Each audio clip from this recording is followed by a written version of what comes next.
ഗാർഹിക പീഡനത്തെ തുടർന്ന് ഭാര്യ അജ്മാനിൽ ജീവനൊടുക്കിയ സംഭവത്തിൽ ഭർത്താവിനെ കേരളത്തിലെത്തിച്ച് അറസ്റ്റ് ചെയ്തു. ഭർത്താവിന് മറ്റു സ്ത്രീകളുമായുള്ള ബന്ധവും ലഹരിമരുന്ന് ഉപയോഗവുമാണ് ഭാര്യയെ ആത്മഹത്യയ്ക്ക് പ്രേരിപ്പിച്ചതെന്നാണ് കേസ്. പ്രതി കുറ്റം സമ്മതിച്ചു.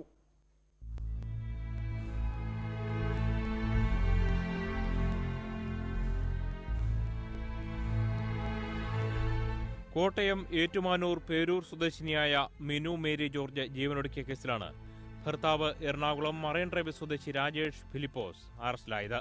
അജ്മാനിൽ വെച്ചാണ് മിനു മേരി ജോർജ് ജീവനൊടുക്കിയത്. അജ്മാനിലായിരുന്ന രാജേഷിനെ നാട്ടിലെത്തിച്ചാണ് അറസ്റ്റ് രേഖപ്പെടുത്തിയത്. കഴിഞ്ഞ ജൂൺ 25-നാണ് മിനുവിനെ അജ്മാനിലെ വീട്ടിൽ തൂങ്ങി മരിച്ച നിലയിൽ കണ്ടെത്തിയത്. ഭർത്താവിന്റെ പരസ്ത്രീ ബന്ധവും ലഹരി ഉപയോഗവും ശാരീരിക പീഡനങ്ങളുമാണ് മിനുവിനെ ജീവനൊടുക്കാൻ പ്രേരിപ്പിച്ചതെന്നാണ് കേസ്. രാജേഷിന്റെ വഴിവിട്ട ബന്ധങ്ങളെക്കുറിച്ച് ചോദിച്ചതിന് പലവട്ടം ഇരുവരും തമ്മിൽ വഴക്കുണ്ടായിരുന്നു. മിനുവിന്റെ ജഡം നാട്ടിലേക്ക് അയച്ചെങ്കിലും ഭർത്താവോ വീട്ടുകാരോ ജഡത്തിനൊപ്പമോ സംസ്കാര ചടങ്ങുകൾക്കോ എത്തിയിരുന്നില്ല.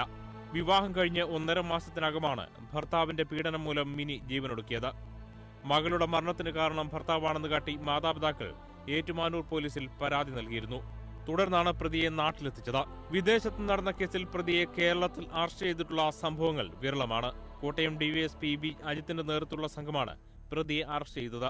പള്ളിയിലെ ഒരു ചടങ്ങിൽ വെച്ച് മിനുവിനെ കണ്ട രാജേഷ് വിവാഹ ആലോചനയുമായി വീട്ടുകാരെ സമീപിക്കുകയായിരുന്നു. വിദ്യാഭ്യാസ യോഗ്യത MBA എന്ന് പറഞ്ഞാണ് വിവാഹം നടത്തിയത്. വിവാഹശേഷമാണ് രാജേഷിന്റെ വിദ്യാഭ്യാസ യോഗ്യത 10ാം ക്ലാസ് മാത്രമാണെന്ന് മിനുവും വീട്ടുകാരും തിരിച്ചറിഞ്ഞത്. രാജേഷും വീട്ടുകാരും ചതിയിലൂടെ വിവാഹം നടത്തുകയായിരുന്നുവെന്നും രാജേഷിന് വൻ ലഹരിമരുന്ന് റാക്കറ്റുമായി ബന്ധമുണ്ടെന്നും മിനുവിന്റെ വീട്ടുകാർ ആരോപിക്കുന്നു. മനോരമ ന്യൂസ്, കോട്ടയം.